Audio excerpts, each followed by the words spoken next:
अस्सलाम वालेकुम। उम्मीद करता हूं स्टूडेंट्स आप सब ठीक होंगे। क्लास 12 फिजिक्स 2026 की नई किताब इसका chapter number 14 simple harmonic motion.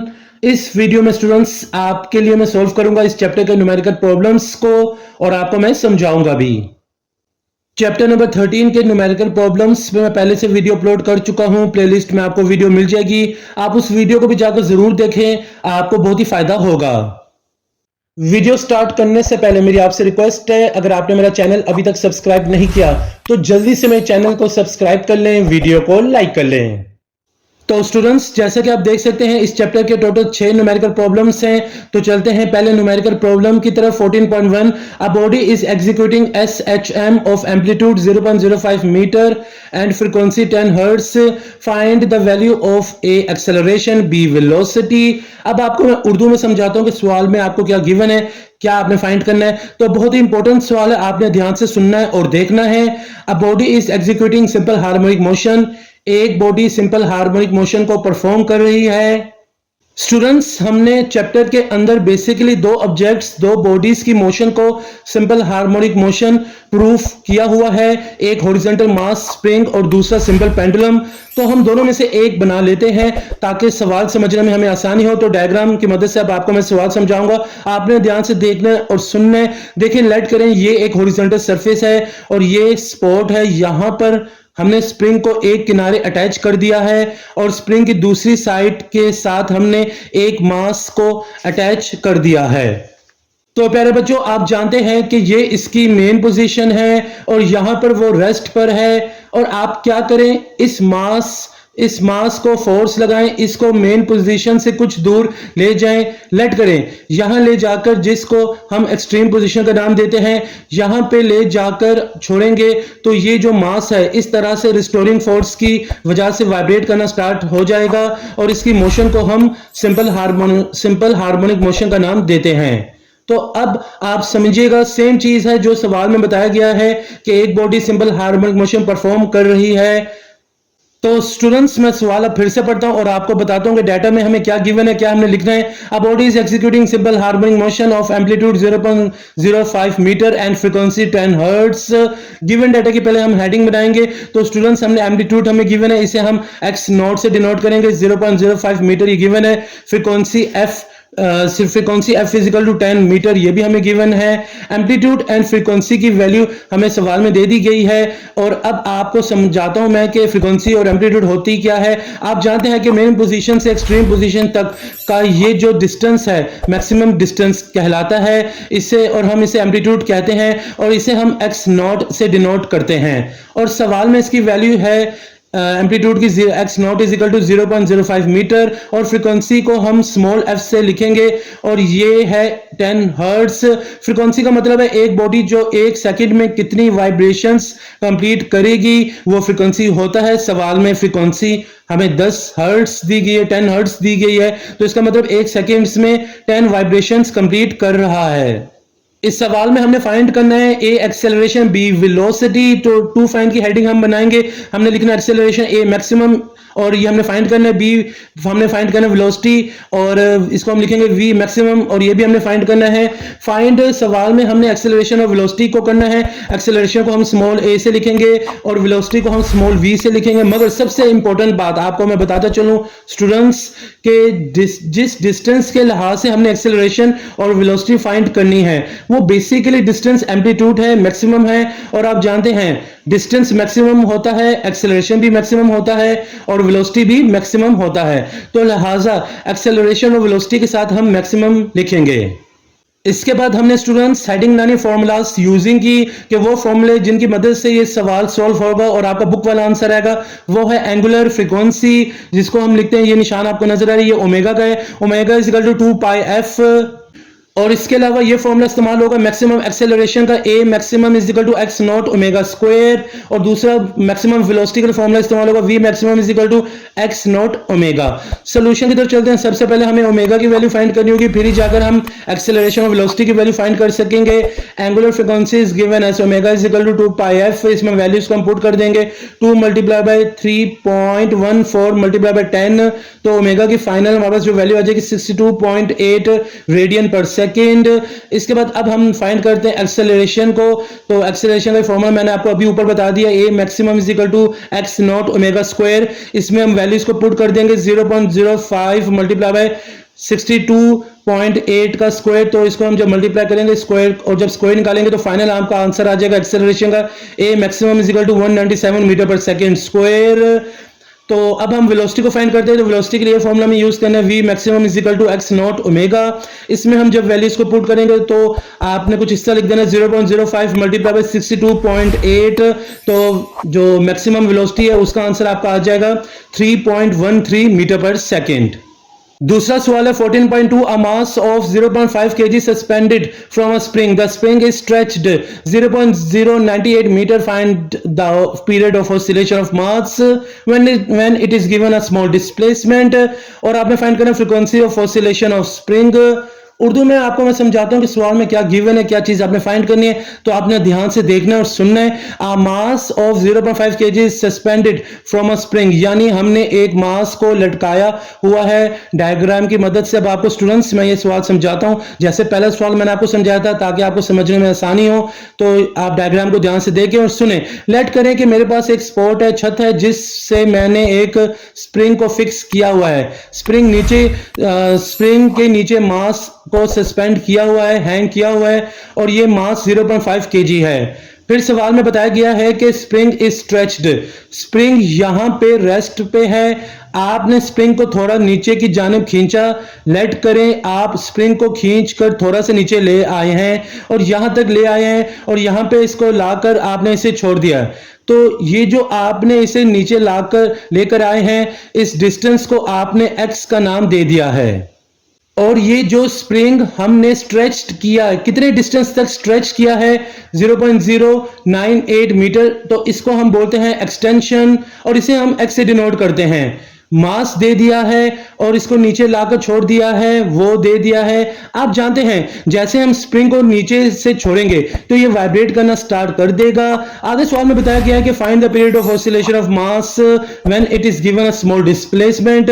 जब आप इसको थोड़े से डिस्टेंस पे लाकर छोड़ेंगे तो ये ऊपर नीचे वाइब्रेट करना स्टार्ट कर देगा। इसका पीरियड ऑफ ऑसिलेशन फाइंड करना है स्टूडेंट्स। आपको मालूम है पीरियड ऑफ ऑसिलेशन क्या होता है। एक चक्कर, एक वाइब्रेशन पूरा करने में जो उसे टाइम लगेगा वो टाइम पीरियड होगा। एक वाइब्रेशन कंप्लीट करने में जो टाइम लगता है बॉडी को, उसको हम पीरियड ऑफ ऑसिलेशन कहते हैं या टाइम पीरियड का नाम देते हैं। और सवाल में हमने जो दूसरी चीज फाइंड करनी है, हमने फ्रीक्वेंसी ऑसिलेशन वाली फाइंड करनी है। तो उम्मीद करता हूं स्टूडेंट्स आपको कंप्लीट सवाल समझ आ गया होगा, क्या गिवन है, क्या चीज हमने फाइंड करनी है। अब चलते हैं गिवन डाटा की तरफ। मास को हम लिखेंगे स्मॉल m से 0.5 kg, ये गिवन है।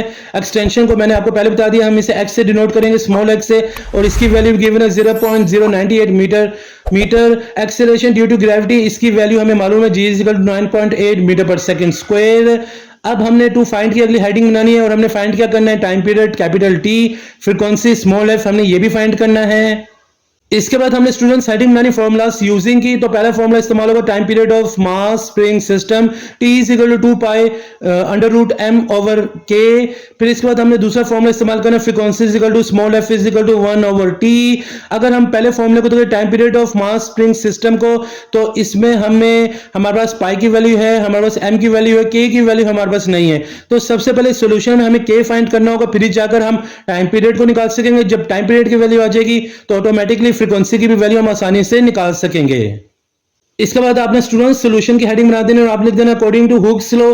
अब हुक्स लॉ के फॉर्मूले की मदद से मैं k की वैल्यू निकालूंगा, क्योंकि मैंने आपको अभी बताया स्टूडेंट्स कि k की वैल्यू अगर हमारे पास होगी तो हम बहुत आसानी से जो है टाइम पीरियड भी फाइंड कर सकेंगे और फ्रीक्वेंसी भी फाइंड कर सकेंगे।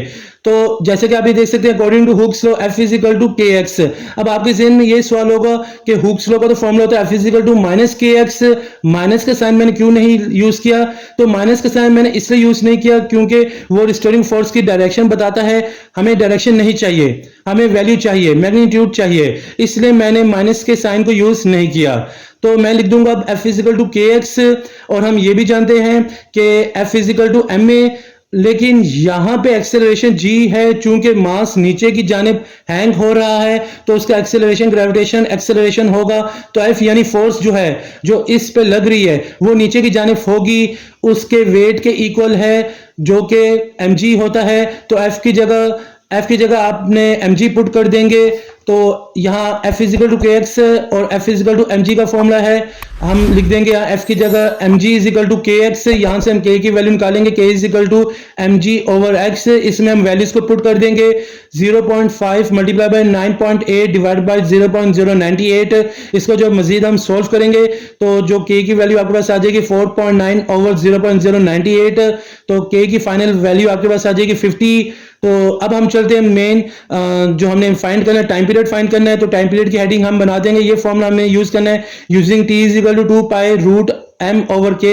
इसमें हमने वैल्यूज को पुट कर देना 2 मल्टीप्लाई बाय 3.14 रूट 0.5 ओवर 50। इसको सॉल्व मजीद करेंगे तो कुछ इस तरह आंसर आ जाएगा 6.28 मल्टीप्लाई बाय रूट 0.01। तो जब मजीद हम अंडर रूट लेंगे अब 0.01 का तो 6.28 मल्टीप्लाई बाय 0.1, तो फाइनल टाइम पीरियड की वैल्यू हमारे पास आ जाएगी 6.28 सेकेंड। अब आपने फाइंड करना फ्रीक्वेंसी, तो F is equal to 1 over t, ये फॉर्मूला हमें याद है, इसमें हम वैल्यू को पुट कर देंगे टाइम पीरियड की, तो F इजिकल टू 1 ओवर 0.628, तो फ्रीक्वेंसी की वैल्यू आ जाएगी 1.6 हर्ट्ज। Next question है 14.3. A ball of mass 0.5 kg is attached to an elastic spring. The spring is compressed by 10 cm by a force of 45 Newton. Calculate the energy stored in the spring.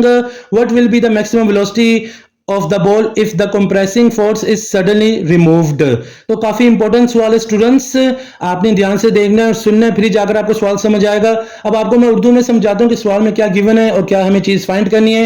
यानी हमारे पास एक ball है जिसका मास है 0.5 kg और उसको हमने elastic spring के साथ अटैच कर दिया है। तो डायग्राम की मदद से अब आपको सवाल में समझाता हूं तो आपको अच्छी तरह समझ आ जाए। तो लेट करें ये हमारे पास हॉरिजॉन्टल मास स्प्रिंग सिस्टम है और यहाँ पे ये स्पॉट है और यहाँ पे हमने स्प्रिंग को अटैच कर दिया हुआ है और इस तरीके से कि जो स्प्रिंग है ना, स्प्रिंग के साथ यहाँ पे एक बॉल को अटैच कर दिया है। और आप जानते हैं कि बॉल काफी हैवी है, वजनी है, और यानी इस सवाल में हमें बॉल का मास भी गिवन है, वो है 1/2 kg, ये हमें बता दिया गया है। और आगे सवाल में बताया गया है the spring is compressed by 10 centimetre. Ball यहां पे आराम से पड़ा हुआ है, ये इसकी मेन पोजीशन है, आपने इसको पकड़ के कंप्रेस कर दिया, थोड़ा सा दबा दिया, और कितना दबाया और कितने डिस्टेंस तक दबाया, यानी यहां से लेकर यहां तक जो डिस्टेंस तक आपने जो कंप्रेस किया दबाया वो है 10 सेंटीमीटर। तो कंप्रेशर को हम x नॉट से डिनोट करेंगे, क्योंकि स्टूडेंट्स आप जानते हैं कि जब इसको कंप्रेस करेंगे छोड़ेंगे तो जिस पॉइंट से आप छोड़ेंगे वो एक्सट्रीम पोजीशन होगी और एक्सट्रीम पोजीशन को जो डिस्टेंस होता है वो x नॉट होता है। x नॉट सवाल में 10 सेंटीमीटर दिया हुआ है। अब आप जानते हैं डिस्टेंस का ऐसे यूनिट तो मीटर होता है, यानी जब भी हमने वैल्यू पुट करनी है तो मीटर वाली वैल्यू पुट करनी है, इसलिए हमने करने के सेंटीमीटर को मीटर में कन्वर्ट करने के लिए 100 से हम डिवाइड कर देंगे। इसके बाद सवाल में बताया है the spring is compressed by 10 centimetre by a force of 45 newton. जाहिर बात है जब आपने इसको कंप्रेस किया है तो फोर्स लगानी पड़ेगी, अगर सख्त स्प्रिंग होगा तो आपको ज्यादा फोर्स लगानी पड़ेगी, कंप्रेस करने के लिए नरम स्प्रिंग होगा तो आप फिर थोड़ी सी फोर्स के साथ आप कंप्रेस कर लेंगे। तो सवाल में बताया गया है कि स्प्रिंग को कंप्रेस करने के लिए 45 न्यूटन की फोर्स लगाई है। मैं फिर से एक्सप्लेन करता हूं कि सवाल में आपको अब तक क्या बताया गया है कि आपने स्प्रिंग को 10 सेंटीमीटर तक जिसका मास 1/2 kg है 10 सेंटीमीटर तक 45 न्यूटन की फोर्स लगा के कंप्रेस किया हुआ है, अभी छोड़ा नहीं है, कंप्रेस किया हुआ है। आगे सवाल में मेंशन है कि calculate the energy stored in the spring. जाहिर है कि जब हम किसी स्प्रिंग को कंप्रेस करते हैं या उसको जब एक्सटेंड करते हैं तो स्प्रिंग के अंदर एनर्जी स्टोर हो जाती है जिसको हम नाम देते हैं इलास्टिक पोटेंशियल एनर्जी का। ये जो आपने कंप्रेस किया हुआ है, स्प्रिंग का कंप्रेशन की वजह से स्प्रिंग के अंदर जो एनर्जी स्टोर हुई है that is called energy stored in spring, और इसको हम पोटेंशियल एनर्जी का नाम देते हैं। ये हमने फाइंड करनी है और ये पोटेंशियल एनर्जी भी मैक्सिमम होगी चूंकि आपने इसको मैक्सिमम कंप्रेस किया हुआ है एक्सट्रीम पोजीशन पे ले जाकर। आगे सवाल में है कि what will be the maximum velocity of the ball if the compressing force is suddenly removed. आपने कंप्रेस किया हुआ था, आपने छोड़ दिया, जैसे आप छोड़ेंगे तो ये वापस आएगा और आगे पीछे वाइब्रेट करना स्टार्ट कर देगा। तो जैसे आप इसे छोड़ेंगे तो इसकी मैक्सिमम वेलोसिटी हमने फाइंड करनी है। उम्मीद करता हूं स्टूडेंट्स आपको सवाल समझ आ गया होगा, क्योंकि सवाल को समझना जरूरी है, ये नहीं कि बगैर समझे हम सवाल को सॉल्व कर दें। सबसे पहले स्टूडेंट्स हमने गिवन डाटा की हेडिंग बना देनी है। मास हमें गिवन है 0.5 kg, कंप्रेशन हमें गिवन है x नोट, ये 10 सेंटीमीटर है, मीटर में कन्वर्ट करने के लिए 100 से डिवाइड करेंगे तो x नोट की वैल्यू आ जाएगी 0.1 मीटर। अप्लाइड फोर्स की वैल्यू गिवन है F = 45 न्यूटन। फाइंड हमने क्या करना है, energy stored in spring PE maximum ये हमने फाइंड करना है, मैक्सिमम वेलोसिटी V मैक्सिमम भी हमने फाइंड करना है। इसके बाद आपने स्टूडेंट्स हेडिंग बना देनी फॉर्मूलास यूजिंग की। दो फॉर्मूले इस्तेमाल होंगे। पहला फॉर्मूला इस्तेमाल होगा elastic potential energy PE maximum = ½ K x not square. Elastic potential energy क्योंकि हमने एनर्जी फाइंड करनी है तो पोटेंशियल एनर्जी का फॉर्मूला आप जानते हैं हाफ K x स्क्वायर, चूंकि डिस्टेंस x नॉट है इसलिए हम यहाँ x की जगह लिख देंगे x नॉट यूज करेंगे। और दूसरा फॉर्मूला स्टूडेंट्स आप देख सकते हैं मैक्सिमम वेलोसिटी के लिए हम कंजर्वेशन ऑफ एनर्जी लगाएंगे। आपने energy conservation simple harmonic motion पढ़ा हुआ है कि यहाँ पे काइनेटिक एनर्जी पोटेंशियल एनर्जी में कन्वर्ट होती है और दोनों एक दूसरे के इक्वल होगी। जितनी एक्सट्रीम पोजीशन पे पोटेंशियल एनर्जी होगी जैसे ही मूव करेगा तो इसकी वो पोटेंशियल एनर्जी काइनेटिक एनर्जी में कन्वर्ट होगी। तो काइनेटिक एनर्जी = पोटेंशियल एनर्जी। जैसे हमें पता है कि काइनेटिक एनर्जी = ½ mv², तो काइनेटिक एनर्जी मैक्सिमम है तो वेलोसिटी के साथ भी मैक्सिमम लगा देंगे जो कि इक्वल हो जाएगी पोटेंशियल एनर्जी के। तो ये जो दो फॉर्मूले इनकी मदद से हम energy stored in spring and maximum velocity find कर लेंगे। इसके बाद आपने स्टूडेंट्स सॉल्यूशन की हेडिंग बना देनी है according to Hooke's law. Hooke's law की मदद से हम K की वैल्यू फाइंड करेंगे जैसे कि हमने पहले सवाल में किया था F = KX not, K = F/x not. इसमें वैल्यूज को पुट कर देंगे।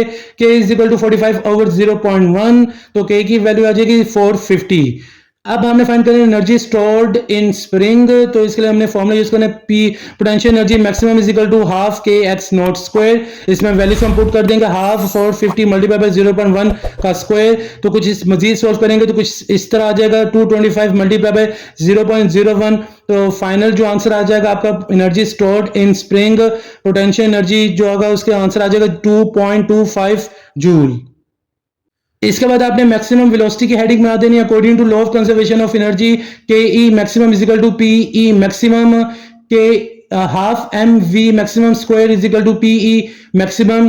तो हमने करना क्या है कि हमें वेलोसिटी की मैक्सिमम वेलोसिटी की वैल्यू फाइंड करें तो मैक्सिमम वेलोसिटी को हम यहीं छोड़ देंगे। तो कुछ इस तरीके से हमारा फॉर्मूला भी चेंज हो जाएगा V² maximum = 2 PE maximum over m।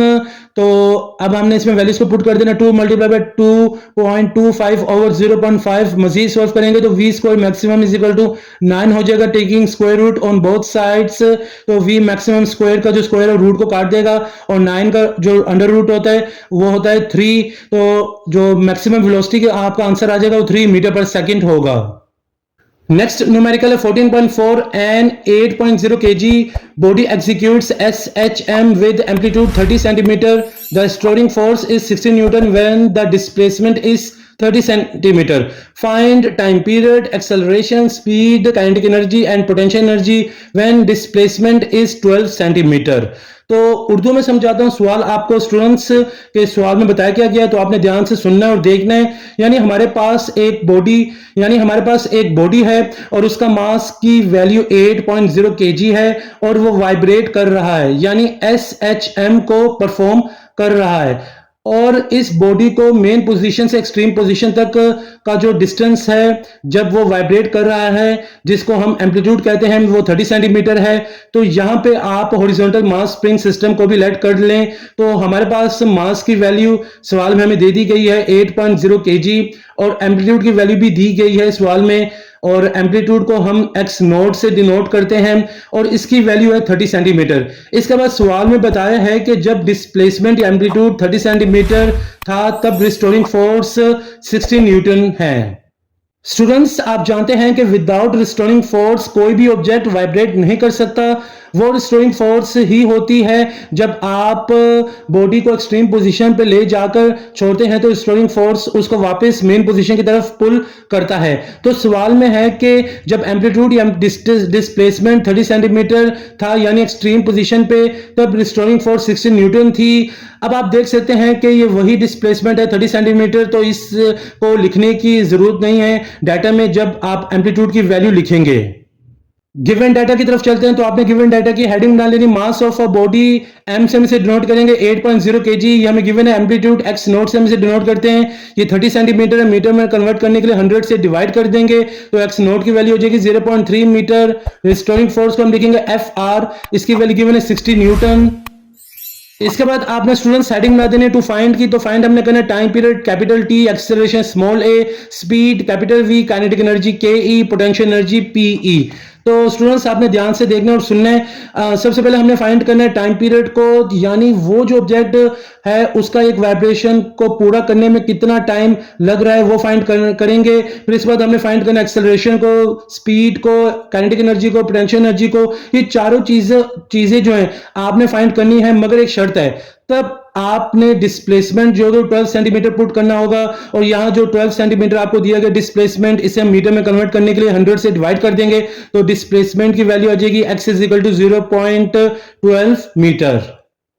Solution की तरफ चलते हैं। अकॉर्डिंग टू हुक्स लॉ आपने स्टूडेंट्स लिख देना है f r is equal to k x naught. तो स्टूडेंट्स अब आपने ध्यान से सुनना है। स्टूडेंट्स ये 5 चीजें तब तक फाइंड नहीं हो सकती जब तक हमारे पास स्प्रिंग कांस्टेंट के की वैल्यू ना आ जाए, इसलिए सबसे पहले हमें के की वैल्यू फाइंड करनी होगी।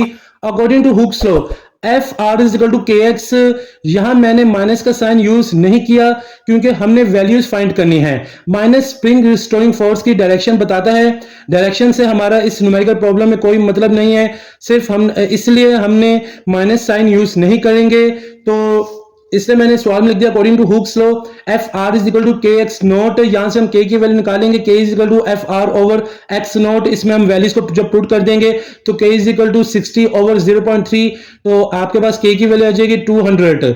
अब हम चलते हैं मेन चीज जो हमने फाइंड करनी, टाइम पीरियड, एक्सेलरेशन, स्पीड। तो सबसे पहले हम फाइंड करेंगे टाइम पीरियड को। ये फॉर्मूला में यूज करना है t is equal to 2 pi under root m over k। अब इसमें हमें वैल्यूज को पुट कर देना है, 2 multiply by 3.14 multiply by root 8 over 200। इसको जब हम सोल्व करेंगे तो कुछ इस तरह हमारा आंसर आ जाएगा 6.28 मल्टीप्लाई बाय 0.2, तो जो फाइनल आंसर टाइम पीरियड का आ जाएगा 1.26 सेकेंड्स। तो इसके बाद हमने एक्सेलरेशन आप फाइंड करना है। तो एक्सेलरेशन के लिए स्टूडेंट्स आपको ये फॉर्मूला यूज करना होगा। सिंपली आपने जब के की वैल्यू फाइंड कर ली, अब आपका जो है एक्सेलरेशन, स्पीड, टाइम पीरियड सब कुछ आसानी से सॉल्व होता जाएगा, सबकी वैल्यू आसानी से आती जाएगी।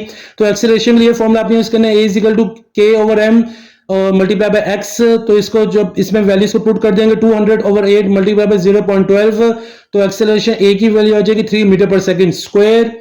अब स्पीड की वैल्यू फाइंड करने के लिए हमें स्टूडेंट्स ये फॉर्मूला नोट करना होगा, under root k over m bracket x naught square minus x square.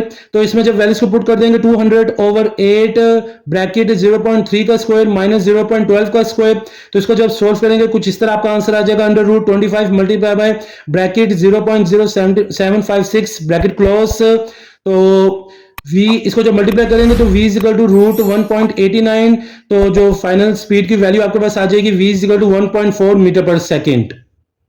अब हमने फाइंड करना है काइनेटिक एनर्जी को। तो इसके लिए हमें ये फॉर्मूला यूज करना है k is equal to half m v square. इसमें हमें वैल्यूज को पुट कर देना है, half multiply by 8 multiply by 1.4 का स्क्वायर, तो फाइनल आंसर हमारे पास काइनेटिक एनर्जी का आ जाएगा 7.56 जूल। फिर इसके बाद पोटेंशियल एनर्जी के लिए स्टूडेंट्स हमने ये फॉर्मूला यूज करना है p is equal to half k x square. तो इसमें जब हम वैल्यूज को पुट कर देंगे तो हाफ मल्टीप्लाई 200 मल्टीप्लाई बाय 0.12 का स्क्वायर, तो इसकी भी वैल्यू आ जाएगी पोटेंशियल एनर्जी की 1.44 जूल। तो यहां का ये न्यूमेरिकल प्रॉब्लम भी कंप्लीट हो जाता है। नेक्स्ट न्यूमेरिकल प्रॉब्लम है 14.5, what should be the length of simple pendulum whose time period is 1 second, what is its frequency. काफी इजी सवाल है, यानी आपके पास एक सिंपल पेंडुलम है और उसका टाइम पीरियड 1 सेकंड है, तो फिर आपने सिंपल पेंडुलम की लेंथ फाइंड करनी है, वो यानी लेंथ उसकी क्या होगी। तो बहुत इजी सवाल है, इसके जवाब की तरफ चलते हैं। गिवन डाटा, सबसे पहले आपने हेडिंग बना देनी है। टाइम पीरियड आपको गिवन है 1 second. Acceleration due to gravity हम जानते हैं स्मॉल जी से डिनोट करते हैं 9.8 मीटर पर सेकंड स्क्वायर। फाइंड हमने क्या करना है, length of the pendulum small L. Frequency हमने फाइंड करनी है स्मॉल एफ। फॉर्मूलाज यूजिंग की तरफ चलते हैं। तो time period of simple pendulum is equal to T is equal to 2 pi multiply by root L over G, ये formula use करना है। फ्रीक्वेंसी के लिए हमने फॉर्मूला हम चाहते हैं कि small f is equal to 1 over t. तो सोल्यूशन की तरफ चलते हैं। सबसे पहले हमने ये फॉर्मूला यूज करना है टाइम पीरियड का। Time period is equal to 2 pi multiply by root L over G. यहां अगर हम देखें तो एल जो है वो रूट के अंदर है, तो इसलिए हम स्क्वायरिंग ऑन बोथ साइड करेंगे। T square is equal to 2 pi root L over G square. तो स्क्वायर जो होगा रूट से कट जाएगा, तो T square is equal to 4 pi square multiply by L over G. तो L is equal to T square G multiply by over 4 pi square. इसमें हम values को पुट कर देंगे। L is equal to 1 square multiply by 9.8 over 4 multiply by 3.14 square. L is equal to 9.8 over 39.4।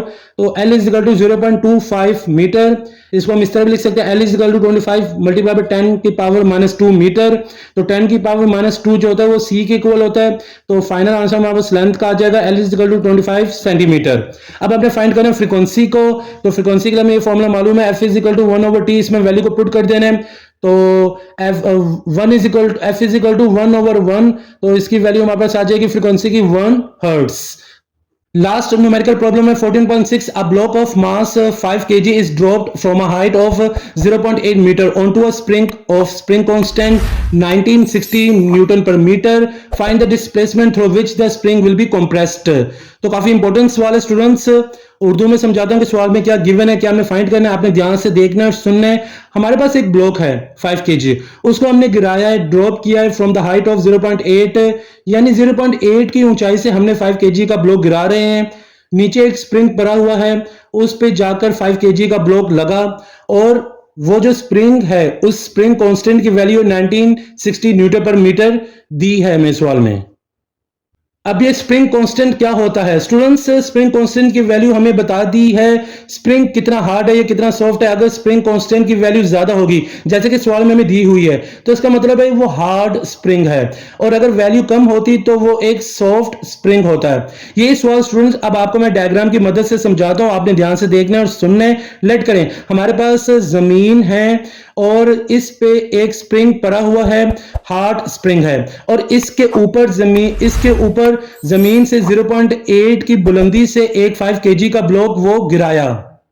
अब जाहिर बात है कि जब ब्लॉक स्प्रिंग पे गिरेगा तो स्प्रिंग जरा सा कंप्रेस हो जाएगा क्योंकि उस पे वजन पड़ा। और एक बात सुन ले कि जितना ज्यादा हाइट से हम ब्लॉक गिराएंगे उतना ये स्प्रिंग के ऊपर ज्यादा फोर्स लगा के उसे ज्यादा कंप्रेस करेगा। अब हमने फाइंड करना है कि जब हमने इस मास को स्प्रिंग पे गिराया तो जारी बात है स्प्रिंग जो है वो थोड़ा सा कंप्रेस हो जाएगा। तो वो जितना कंप्रेस हुआ है वो आपने डिस्प्लेसमेंट फाइंड करना है, वो फासला फाइंड करना है। तो बेसिकली इसको हम एक्स नोट से डिनोट करेंगे।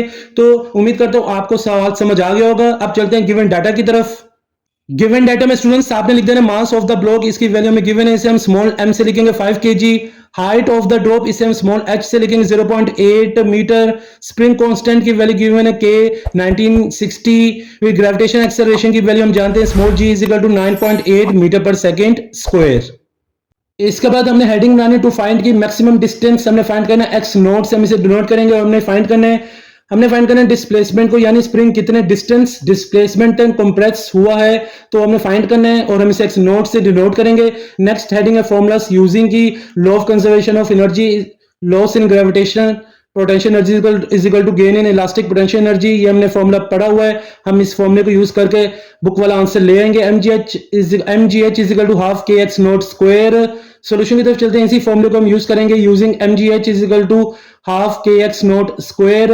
तो हमने मैक्सिमम डिस्टेंस फाइंड करना है, तो जो x नोट हम इसको यहीं छोड़ देंगे। तो जो x naught square is equal to 2 mgh over k, इसमें हम वैल्यूज को पुट कर देंगे। x naught square is equal to 2 multiply 5 multiply by 9.8 multiply by 0.8 over 1960। तो इसको जब मजीद सॉल्व करेंगे कुछ इस तरह हमारा आंसर आ जाएगा x naught square is equal to 78.4 over 1960। तो x naught square is equal to 0.04 taking root on both sides x naught square जो होगा वो स्क्वायर रूट को काट देगा और रूट 0.04 का आंसर आ जाएगा। एक्स नोट जो मैक्सिमम डिस्टेंस है उसकी वैल्यू आ जाएगा 0.2 मीटर। तो यहां आकर इस चैप्टर के न्यूमेरिकल प्रॉब्लम्स कंप्लीट हो जाते हैं।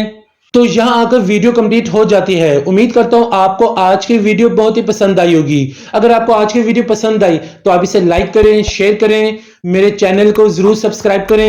एक नई वीडियो में आपसे फिर मुलाकात होगी। मुझे इजाजत दें। जज़ाकल्लाह।